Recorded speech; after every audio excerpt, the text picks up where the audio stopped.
most successful people are the ones that just show up. All my body wanted to do was sleep. It wasn't me, although I wish it was. It's 7:45 in the morning, it is a Friday, and I'm finally going to do a whole bunch of things that are on my checklist that I've been neglecting. Starting with going to the post office. Check. Stairs.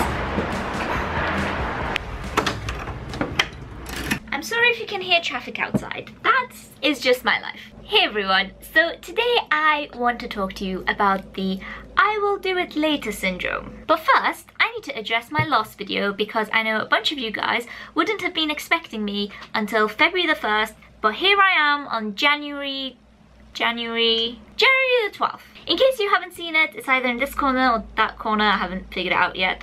But it is a very long 17-minute video of me talking about exactly what's on my mind, so it's very raw, it's very unedited, it's very Atousa, and it's just kind of like a stream of thought. And lots of you guys have been sharing your opinion on the whole topic as well, which has been amazing. To kind of paraphrase the video, I was essentially talking about how I wanted to give myself a break from YouTube from the time that I filmed that video, which was start of January, to the 1st of February, to kind of just think about my creating process and try and decipher what kind of videos I make for me and because I enjoy making them and sharing with you, and what kind of videos I make just because I think I haven't made a video in a while, I should probably upload something. When I was thinking about this time that I had decided to take off, and bearing in mind that February the 1st is a very arbitrary number, like I just said 1 month because why not? But about a week to 2 weeks of not making videos and I've started craving it again. Actually, it hasn't even been 2 weeks, it's been like a week and a bit, which is good. I feel like I needed to prove that to myself and now I have. Anyway, I'm going off topic. I started to think about the opportunities that we miss in our lives when we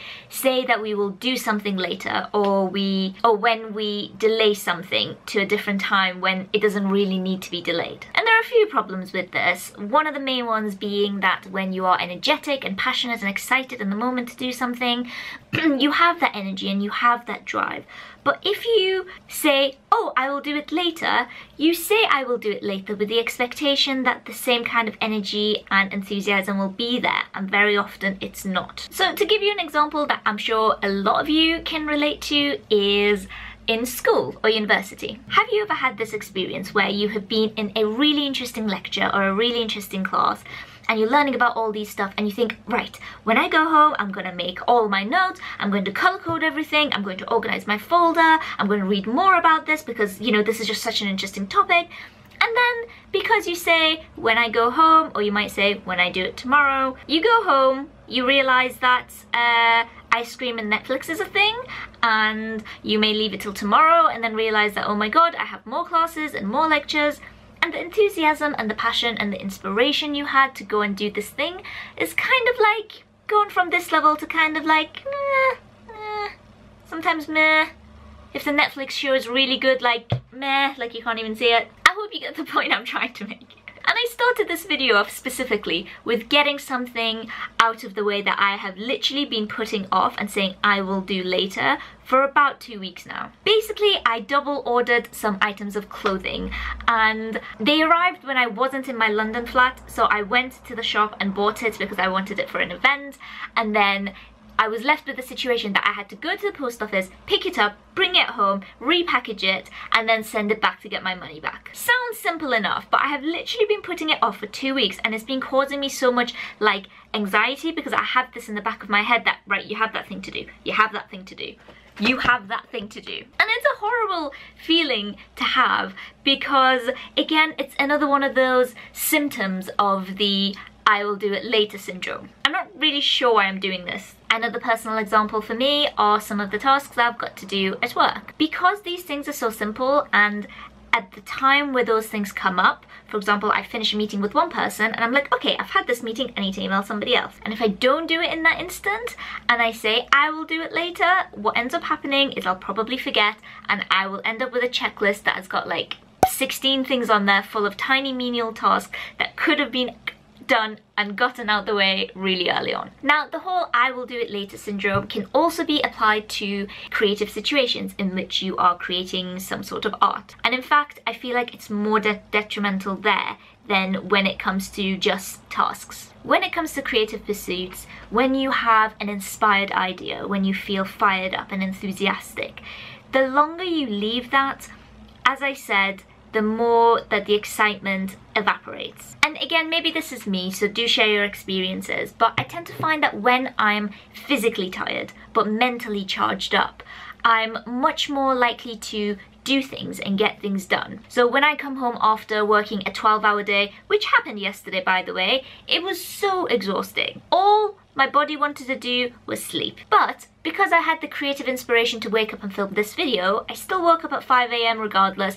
because my mind was somehow able to overcome my physical tiredness. The trouble is, it's a lot harder the other way around, where physically you have a lot of energy, but mentally you feel drained. And because that may be the case for a lot of people, you end up feeling physically drained too, even though you have no reason to be. I think what I'm trying to say is that when it comes to creativity, when you feel that initial spark, if you have the opportunity to do it there and then, do it there and then, because the enthusiasm will flow through. I can use my YouTube videos as an example.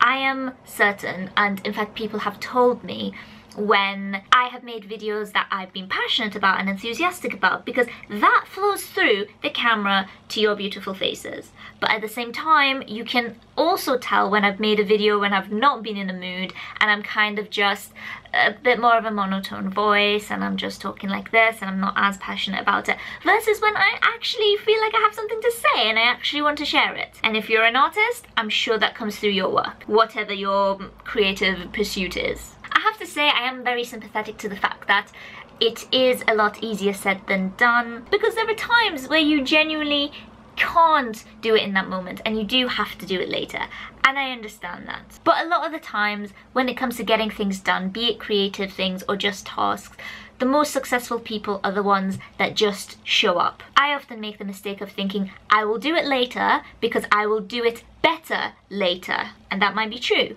Maybe when I'm making a video and I do it later, I have more time to set up, to set lights up, come up with a better script. But if I film a vlog on the go and I'll tell you exactly what's on my mind, then yeah, okay, the setup isn't as great, but the energy is far greater, and I think that's the important part. And as I said, this is a quote that I've heard, but the 1% of people who are successful are the ones who show up to the things that 99% of the people don't show up for. And give this video a thumbs up if you agree with that quote, because to me it's quite a profound idea and it's one that I like to keep at the forefront of my thoughts. So yeah, thumbs up for wisdom, whoever came up with that. It wasn't me, although I wish it was. But overall, I'm really curious about the flip side of the coin. Share your experiences with me. Have you ever had circumstances where you have said, I will do it later, and it has worked out to your benefit?